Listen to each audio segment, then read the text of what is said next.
ಬೇಮಿನಲ್ಲಿ ಖಾಲಿ ಆಯಿತು ಮನೆಗೆ. ಬೇಮಿನಲ್ಲಿ ತಗೊಳಪ್ಪ ಅಂತೇಳಿ ಬಂದೆ.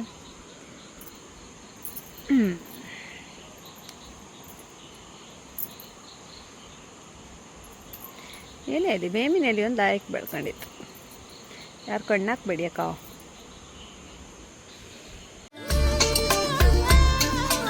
ನಮಸ್ತೆ ಎಲ್ಲ, ಹೆಂಗಿದ್ರಿ? ನಾನು ನಿಮ್ಮ ಸಾನ್ವಿತ ಪೂಜಾರಿ. ಇವತ್ತು ನಾನು ಎಂತ ಮಾಡೋಕೆ ಹೊರಟಿದ್ದೆ ಅಂತಂದರೆ, ಇವತ್ತು ಸಾಯಂಕಾಲ ಮನೆಗೆ ಎಂತ ಸಾರಿರಲಿಲ್ಲ, ಅದಕ್ಕೆ ಒಂದು ಹೊಸ ಪ್ರಯೋಗ ಮಾಡುವ ಅಂದ್ಕೊಂಡು ಹೊರಟೆ.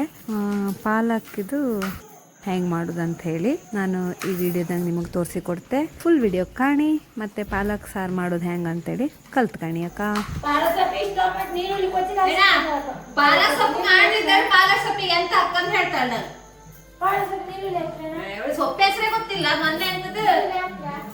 ಫಸ್ಟಿಗೆ ಒಂದು ತವಕ್ಕೆ ನೀರು ಹಾಯ್ಕೊಳ್ಳಿ.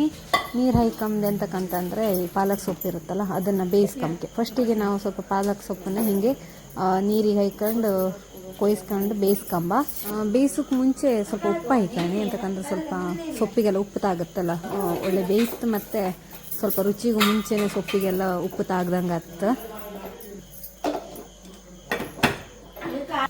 ಬೆಂತೀಗ ಬೆಂದಿತ್ತು ಅಂದ್ಕೊಂಡು ಸ್ವಲ್ಪ ಸೈಡಿಗೆ ಇಟ್ಕೊಂಬ. ಇದನ್ನು ತೆಗೆದಿಟ್ಕೊಂಬಲ್ಲ ಬೇಯಿಸೋದನ್ನು. ಈಗ ಸ್ವಲ್ಪ ಎಣ್ಣೆ ಹಾಯ್ಕೊಂಡು ಪಾತ್ರಕ್ಕೆ, ಆ ಬೇಯಿಸೋದನ್ನು ನಾನು ಬೇರೆ ಪಾತ್ರೆಗೆ ಹಾಕಿ ಇಟ್ಕೊಂಡೆ, ಯಾಕಂದ್ರೆ ನಂಗೆ ಈ ಪಾತ್ರೆ ವಾಪಸ್ ಬೇಕಿತ್ತು. ಹಂಗೆ ಸ್ವಲ್ಪ ಸಾಸಿವೆ ಕಾಳು ಹಾಯ್ಕೊಂಡು ಒಗ್ಗರಣೆಗೆ ಹಾಕುವ. ಹಂಗೆ ಅದಕ್ಕೆ ಸ್ವಲ್ಪ ಜೀರಿಗೆ ಕಾಳು ಹಾಕ್ತಿದ್ದೆ ನಾನು. ಹಾಗೆ ಬೇವಿನಲ್ಲಿ ಸ್ವಲ್ಪ ಹಾಯ್ಕೊಂಡೆ, ಒಗ್ಗರಣೆಗೆ ಲೈಕ್ ಹತ್ತಲ್ಲ ಅದಕ್ಕೆ. ಅದಾದಮೇಲೆ ನೆಕ್ಸ್ಟ್ ಹಾಯ್ಕೊಂಡದ್ದು ನಾನು ಹೆಚ್ಚಿ ಇಟ್ಟದ್ದು ಈರುಳ್ಳಿ. ಫಸ್ಟಿಗೆ ಹೆಚ್ಕೊಂಡಿದ್ದಕ್ಕೋಸ್ಕರ ಬಟ್ ಹಾಯ್ಕೊಂಡಕ್ಕೆ ಈರುಳ್ಳಿ ಹಾಯ್ಕೊಂಡು ಅದನ್ನು ಸ್ವಲ್ಪ ಉಪ್ಪು ಹಾಕಿ ಬೇಯಿಸಿ. ಅಂತಕಂದ್ರೆ ಉಪ್ಪು ಹಾಕಿದ್ರೆ ಈರುಳ್ಳಿ ಸ್ವಲ್ಪ ಬೇಗ ಬೇಯಿತ್ತು, ಅದಕ್ಕೆ ನಾನು ಉಪ್ಪು ಹಾಯ್ಕೊಂತಿದ್ದೆ. ಸ್ವಲ್ಪ ಚಂದ ಮಾಡಿ ಆಚೆ ಈಚೆ ಮಗ್ಚಿ ಹಾಕಿ ನಾನು ಒಂಚೂರು ಹಸಿಮೆಣಸು ಹಾಯ್ಕೊಂಡಿದ್ದೆ. ನಿಮ್ಗೆ ಎಷ್ಟು ಬೇಕು ಅಷ್ಟು ಹಾಯ್ಕೊಳ್ಳಿ, ವೀಡಿಯೋದಾಗ ಒಂಚೂರು ಮಿಸ್ ಆಯ್ತಕ್ಕ. ಈಗ ನಾವೆಂತ ಮಾಡುವ ಅಂದರೆ, ಫಸ್ಟಿಗೆ ಒಂದು ಬೇಯಿಸಿ ಇಟ್ಕೊಂಡಿತ್ತಲ್ಲ ಪಾಲಕ್ ಸೊಪ್ಪನ್ನು, ಅದನ್ನು ಈಗ ಮಿಕ್ಸಿ ಹಾಕಿ ಗ್ರೈಂಡ್ ಮಾಡ್ಕೊಂಬ. ಗ್ರೈಂಡ್ ಮಾಡ್ಕೊಂಡ್ರೆ ಸ್ವಲ್ಪ ಲೈಕ್ ಹತ್ತು ಸಾರಿಗೆ, ಅದಕ್ಕೆ.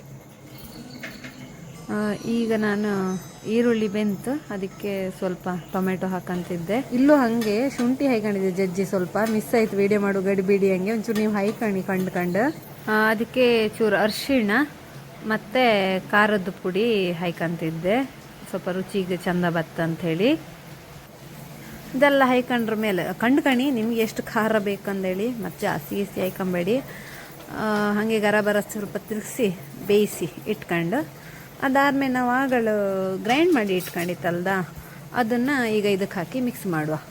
ಸ್ವಲ್ಪ ಒಂದೆರಡು ನಿಮಿಷ ಅದ್ರಂಗೆ ಸ್ವಲ್ಪ ಬಿಸಿ ಹಾಪಂಗೆ ಕಂಡ್ಕಣಿ, ಅಷ್ಟೊತ್ತಿಗೆ ಸ್ವಲ್ಪ ಬೇಯ್ತು ಲೈಕ್.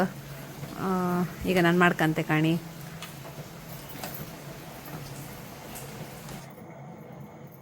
ಅದ್ರದ್ದು ಕಲರ್ ಸ್ಮೆಲ್ ಹಂಗೆ ಗೊತ್ತಾಯ್ತು ನಮಗೆ ಬೆಂತ ಇಲ್ಲಿ ಅಂಥೇಳಿ. ಬೆಂದ್ರ ಮೇಲೆ ಸ್ವಲ್ಪ ನೀರು ಹಾಯ್ಕೊಳ್ಳಿ, ನಿಮ್ಗೆ ಎಷ್ಟು ಬೇಕಷ್ಟು. ನಮಗೆ ಸ್ವಲ್ಪ ಜಾಸ್ತಿ ಬೇಕಿತ್ತು ಸಾರು, ಅದಕ್ಕೆ ಸ್ವಲ್ಪ ಜಾಸ್ತಿ ನೀರು ಹಾಯ್ಕೊಂಡಿದ್ದೆ.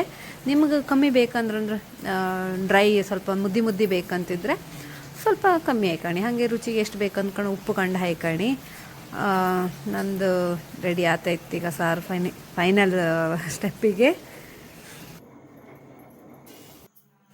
ಸಾರು ರೆಡಿ ಆಯಿತು. ಆದರೆ ಎಂತ ಮಾಡೋದು, ರುಚಿ ಕಂಬತ್ತಿಗೆ ಖಾರ ಸ್ವಲ್ಪ ಜಾಸ್ತಿ ಆಯ್ತು ನಾನು ಹಾಕ್ಕೊಂಡದ್ದು.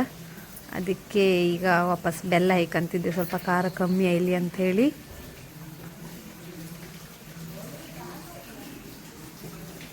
ಈಗ ಫೈನಲ್ ಲಾಸ್ಟಿಗೆ ಒಗ್ಗರಣೆ ಹಾಕೋ. ಒಂದು ಸ್ವಲ್ಪ ಎಣ್ಣೆ ಹಾಯ್ಕೊಂಡು ಒಗ್ಗರಣೆಗೆ ಸಾಸಿವೆ ಕಾಳು ಮತ್ತು ಬೆಳ್ಳುಳ್ಳಿ ಜಜ್ಜಿ ಇಟ್ಕೊಂಡದ್ದು ಅದನ್ನ ಸ್ವಲ್ಪ ಹಾಕೊಂಬದು, ಕಡಿಕೆ ಅರಿಶಿಣ ಚೂರು ಇಷ್ಟು ಹಾಯ್ಕೊಂಡ್ರೆ ಸಿಂಪಲ್ ಒಗ್ಗರಣೆ ಮುಗೀತು. ಅದನ್ನೀಗ ತೆಗೆದು ಮಾಡಿ ಇಟ್ಟದ್ದು ಸಾರಿಗೆ ಹಾಕೋದಷ್ಟೆ. ಇವತ್ತಿನ ರಾತ್ರಿ ಅಡುಗೆ ಮಾತ್ರ ರೆಡಿ. ನಾನು ಅಡುಗೆ ಮಾಡಿ ಉಂಡ್ಕೊಂಡು 2 ದಿನ ಆದಮೇಲೆ ಈ ವಿಡಿಯೋ ಅಪ್ಲೋಡ್ ಮಾಡ್ತಿದ್ದೆ. ನಾನು ಮಾಡೋ ಸಾರು ಲೈಕ್ ಆಯ್ತು ಮಾತ್ರ, ನಂಗೆ ಇಷ್ಟ ಆಯ್ತು, ಮತ್ತು ಮನೆಯವರೆಲ್ಲ ಲೈಕ್ ಆಯ್ತು ಅಂತ ಹೇಳ್ರು. ನೀವೊಂದು ಟ್ರೈ ಮಾಡಿ ಅಕ್ಕ. ನೆಕ್ಸ್ಟ್ ವಿಡಿಯೋ ನಂಗೆ ಸಿಕ್ಕುವಕ್ಕ. ಬಾಯ್ ಬಾಯ್.